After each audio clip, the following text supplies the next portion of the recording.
Good morning friends, एडिल civil services classes में आप सबका स्वागत है। फ्रेंड्स, आज हम लोग अपने इस लेक्चर में जो यूपीएससी का मेंस का पेपर अभी चल रहा है 2021 का जो पेपर चल रहा है, तो उसमें जो 15 तारीख को हिंदी कंपलसरी का पेपर हुआ था उसके बारे में हम लोग डिस्कशन करेंगे और देखेंगे कि जो जनरल हिंदी का जो पेपर होता है उसमें किस तरह के क्वेश्चंस आते हैं और किस तरह के क्वेश्चन को अटेम्प्ट करके हम लोग इसमें आसानी से क्वालिफाई कर सकते हैं। फ्रेंड्स, डिस्कशन स्टार्ट करने से पहले मैं आप लोग को बता देना चाहता हूं कि ये हिंदी का पेपर जो है कंपलसरी होता है, यानी कि इसमें पास होना ज़रूरी है। इसके लिए एक आपको निश्चित मार्क्स लाने पड़ेंगे जिसमें निर्धारित किया गया है 25%। ठीक है फ्रेंड्स, यानी कि 25% आपको इस पेपर में लाना होगा क्वालिफाई करने के लिए। 300 का पेपर ये होता है, तो इसका 75% हो जाएगा 75, यानी कि 75 मार्क्स आपको लाने पड़ेंगे इस पेपर को क्वालिफाई करने के लिए। ठीक है फ्रेंड्स, चलिए डिस्कशन स्टार्ट करते हैं।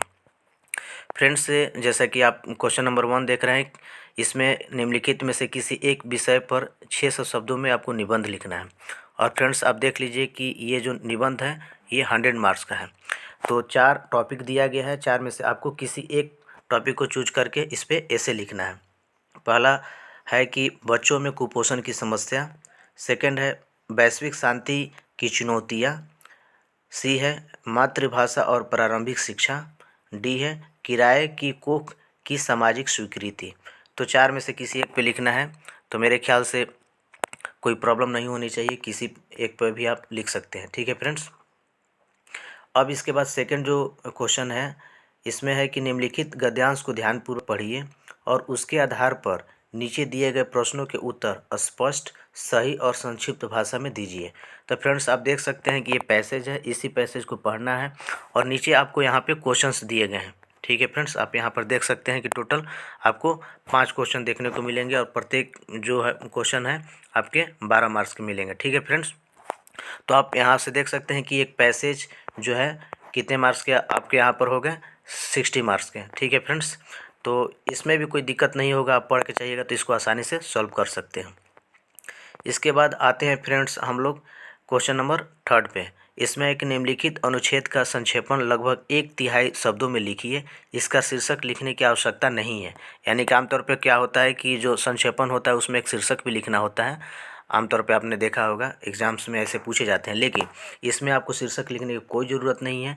ठीक है फ्रेंड्स, तो संक्षेपण आप जानते हैं कि जितने वर्ड्स होते हैं टोटल काउंट कर लेने हैं, उसका 1/3 आपको संक्षिप्त रूप उसका लिखना है। ठीक है, और इसी से रिलेटेड आपका होना चाहिए, इसका जो मेन थीम है वो चेंज नहीं होना चाहिए।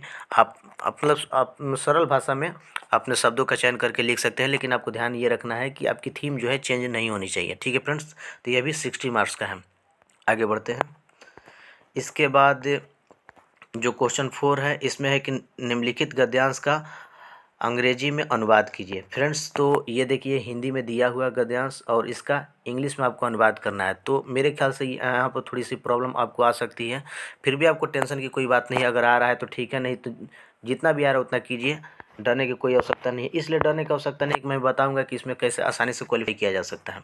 ठीक है फ्रेंड्स, इसके बाद आप देख लीजिए यहाँ पर 5th नंबर जो क्वेश्चन है, निम्नलिखित गद्यांश का हिंदी में अनुवाद कीजिए। यहाँ पर ये इंग्लिश में दिया हुआ है और इसको हिंदी में लिखना है। ये 20 मार्क्स का है और पहले वाला जो क्वेश्चन हम लोगों ने देखा था वह भी 20 मार्क्स का ही था।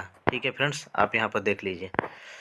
इसके बाद नेक्स्ट क्वेश्चन देखते हैं। तो अब आगे के जो भी क्वेश्चन हैं फ्रेंड्स, वो फुली मान के चलिए कि ग्रामर से पूछे गए हैं। जो हिंदी के ग्रामर होते हैं बेसिक, उनसे क्वेश्चन पूछे गए हैं।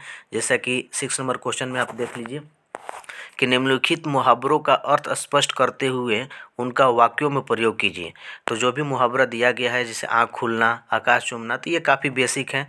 आपने 10th 12th में जब आप पढ़ाई किए होइएगा, 10th तक जब आपने हिंदी पढ़ा होगा तो उस समय भी आप ये सब जानते होइएगा, कोई बड़ी बात नहीं है। ठीक है फ्रेंड्स, इसके बाद है कि निम्नलिखित वाक्यों के शुद्ध रूप लिखिए। जो भी है इसमें दिया गया है उसको शुद्ध रूप लिखना है। जैसे कि पक्षी अंडे देता है, पक्षी अंडे देते हैं, इस टाइप से। इसके बाद है ये लड़का गाने वाला है तो ये लड़के गाने वाले हैं, इस टाइप से। आपको सिंपल है, कोई बहुत बड़ा नहीं है, इसमें कठिन चीज़ नहीं है। इसके बाद सीट देखिए कि निम्नलिखित शब्दों के 2-2 पर्यायवाची शब्द लिखना है। इस यहाँ पर शब्द दिए गए हैं और इसके दो दो पर्यायवाची शब्द लिखने हैं। इसके बाद डी जो है, निम्नलिखित युग्मों को इस तरह से वाक्य में प्रयुक्त कीजिए कि उनका अर्थ एवं अंतर स्पष्ट हो जाए। जैसे पास है, ये पास एक तालव्य स है, एक दंत स है, ठीक है। इसके बाद ये दिन है हर्षिकार से, इसके बाद दीर्घिकार से दिन है, तो दिन जो दिन रात होता है जिसे वो दिन है। इसके बाद जो दिन दीर्घिकार से, ये गरीब का है, ठीक है फ्रेंड्स। तो बेसिक है, कोई बहुत ज़्यादा इसमें कठिन नहीं है। अब सवाल ये उठता है कि कौन से क्वेश्चन को हम लोग अटेम्प्ट करके आसानी से इसमें क्वालिफाई कर सकते हैं।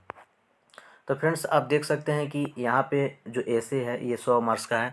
आप ऐसे पर आसानी से लिखकर अच्छे से इसमें चाहिएगा तो 100 में 40 या 50 नंबर ला सकते हैं। अगर 30 भी आएगा तो कोई दिक्कत नहीं है, ठीक है फ्रेंड्स।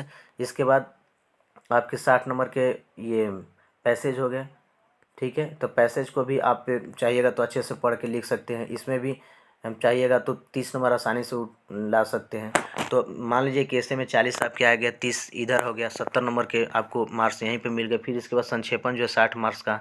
आप कितना भी मान के चलिए कि आपको नहीं आ रहा है, फिर भी आप अपने अनुसार शब्दों को अच्छे से समझ के लिख सकते हैं, संक्षेपण कर सकते हैं। तो आपको 60 में मान के चलिए 20 नंबर यहाँ से भी आप ला सकते हैं।